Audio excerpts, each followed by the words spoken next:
Israel. When it comes to Iran, President Obama and Israeli Prime Minister Benjamin Netanyahu are going to great lengths to look and sound like they're on the same page. Today, there were handshakes, there were photo ops, there were a whole lot of cameras in that room. They both wore blue ties. A 2-hour meeting followed by a working lunch and lots of friendly language. As I've said repeatedly, the bond between our two countries is unbreakable.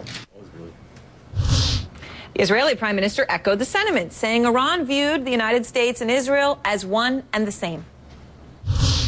You know, for them, you're the great Satan, we're the little Satan. For them, we are you and you are us. And you know something, Mr. President? At least on this last point, I think they're right. We are you and you are us. We're together.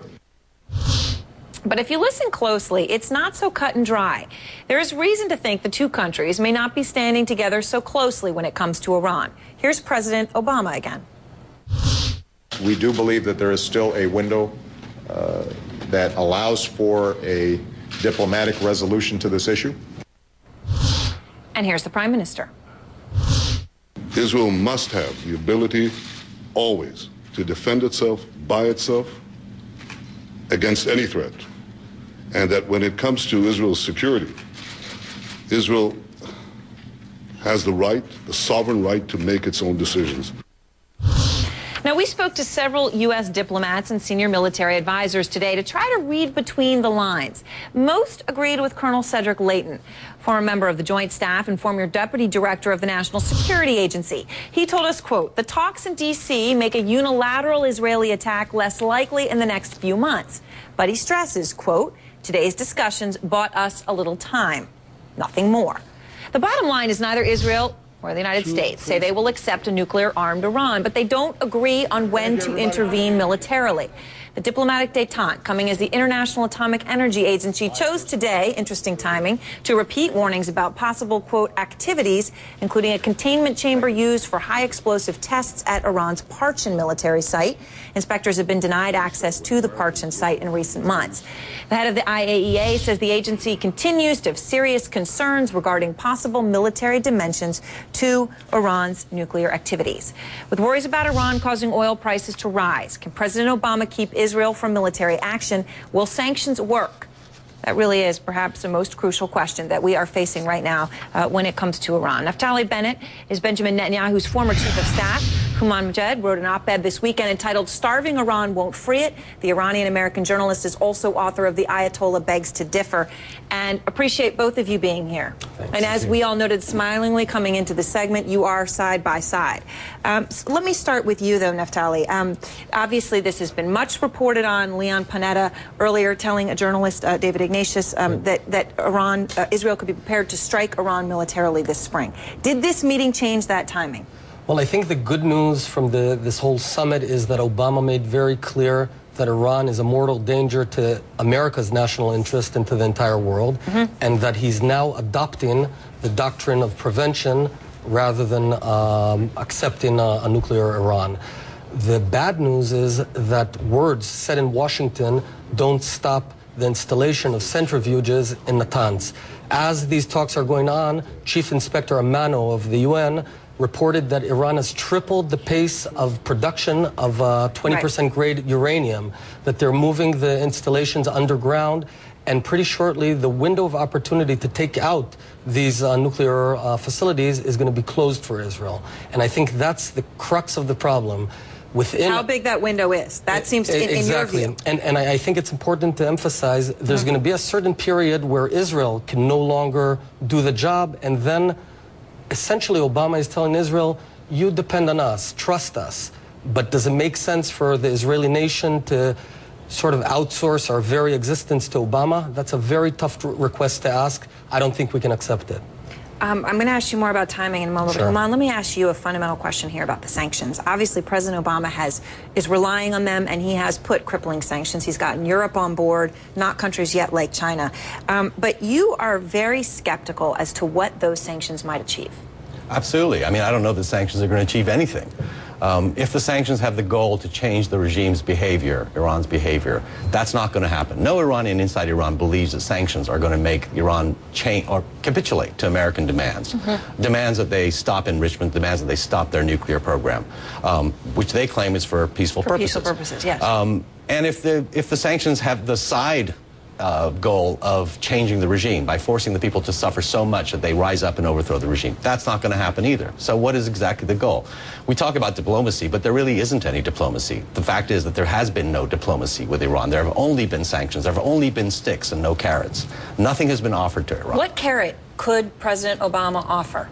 Well, it depends on what your goal is. First of all, right now, contrary to what the Israeli government says and our own government says, is that Iran has not made a decision to build a bomb. Iran has not moved forward with the weapons program. Well, then sanctions themselves, if that's true, are not justifiable. No. I mean, that's the thing. You can't say that you're putting sanctions so they won't have a bomb if you don't think that they're trying to do that. Exactly. There's something logically inconsistent about that. It's completely inconsistent because Leon Panetta has said, and President Obama himself has said, they have not made that decision to build a bomb or to move forward with weaponization. I think no one in the world anymore has a doubt of Iran's intent. I mean, you don't build, just over the past 2 months, you don't install 2,600 centrifuges underground if you're not going to use it for weapons. You don't enrich uranium 20%, over 109 kilograms of that, for peaceful reasons. You don't develop weaponized warheads for peaceful uses. So I think that's behind us. Regarding the sanctions, though, I do agree that the current sanction architecture is too soft, too slow to make any dent. Perhaps paralyzing sanctions will do the job. For sure, the current sanctions will not. One question, though. Is it possible that Iran is doing all these things because they want it to look like they're trying to go down that way because it's pride? They want to show that they can. After all, Israel has nuclear weapons and isn't supposed to, and they want to show that they can do that, even though they're not really, that this is bluffing? That's unlikely. Look, you know, our history teaches us something very simple. When a leader, a foreign leader, an enemy, says he's going to annihilate you, believe him. And we're listening to what Ahmadinejad said, what Khamenei says just a few days ago. He said, Israel is a cancer tumor and we've got to remove it. So we take this threat very seriously, and so does President Obama, and that's good news. President Obama has none of the doubts that my friend here is talking about. Well, I mean, we have to remember. Well, some of his deputies have been indicating as such recently. I mean, they've been coming out with this whole question on intent. But can I just ask each of you this, because you have very different points of view on it, but this is something more and more people have been asking me about. What if Iran gets nuclear weapons capability? Some people say, so what? What's wrong with containment? I think the notion that a maniacal, radical Islamic regime will be able to be contained, that the same rules of rationality apply on Ahmadinejad as they did with the Soviet Union, is insane. I think the Soviet Union or anyone has never, except Iran, has never talked about annihilating a different nation, and that's what Iran is doing day in and day out. I think Iran, there's no doubt today that Iran is the world's biggest exporter of terror. They're killing people all around the world. They're the lifeline of Assad's regime right now that's butchering thousands of Syrians. Well, the U.S. government, the Obama administration, has accused the Revolutionary Guard of being behind a terror attack in the U.S. Russia is the lifeline of Assad's regime, not Iran. Russia is a far more powerful country, and if Russia took away its support, and China, from Assad, he would probably fall. So that's unfair to say.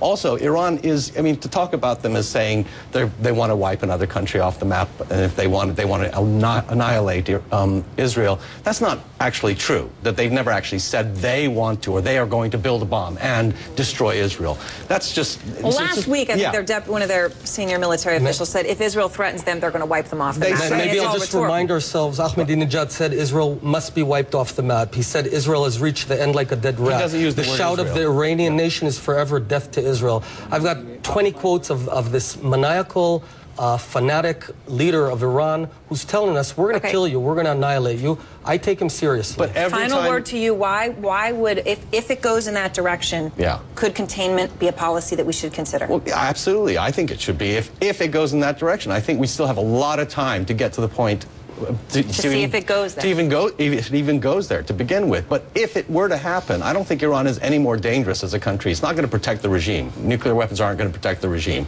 And in terms of maniacal, I mean, Stalin was maniacal. He killed, how many millions of his own people did he kill? But he never used a nuclear weapon. I don't think Iran is going to ever use a nuclear weapon if they ever even decide to build one. All right, well, gentlemen, thank you very much. Appreciate your coming on side by side. And this is going to be fascinating to see how this plays out. All right, well, we're just